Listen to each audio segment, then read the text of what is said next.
Journey to the Centre of the Earth, Chapter 9, Crushed.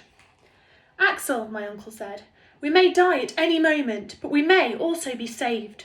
We should be ready to seize any advantage. Let's eat to build our strength.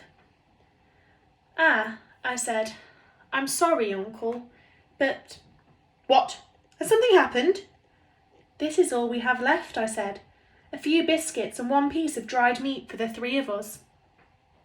My uncle looked at me blankly, as if he couldn't understand.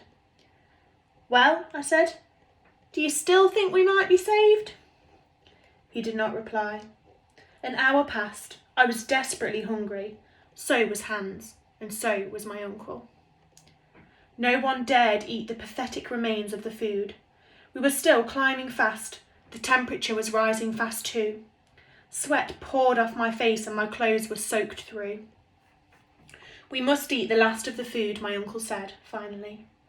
All right, this meal will be our last, but at least, instead of being exhausted, we will be men again.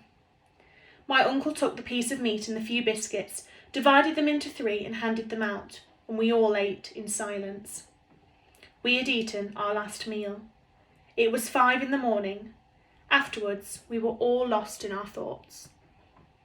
We're climbing, still climbing, my uncle said. But where? Who knows? He had been looking closely at the walls of the shaft for an hour.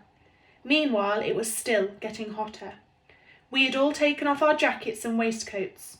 The heat was almost too much to bear. When I looked at the compass, it had gone crazy. The needle swung wildly. Uncle, we've had it!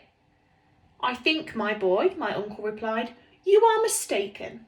I'm hoping for something to save us. An eruption. An eruption? I believe we are on the vent of a volcano. It's the best thing that could have happened to us. What? Being in the middle of an eruption with lava and boiling water beneath us, about to be spat out into the air in a whirlwind of flame with rock and showers of ash, and that's the best thing that could have happened to us. Yes, said my uncle, for it's the only chance we have of returning to the surface of the earth. My uncle was right. He had never seemed more fearless. The noise and the heat became greater and greater. Wild glowing lights shone in the walls of the chimney.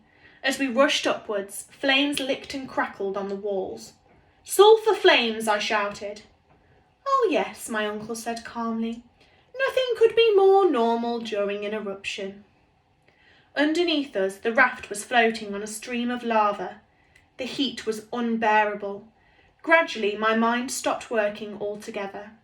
I have no clear memory of what happened during the next few hours. I remember endless blasts of heat. Our raft rose and fell on waves of lava. My last thought was of a circus performer fastened to the mouth of a cannon, at the moment when the shot goes off and sends him flying into the air.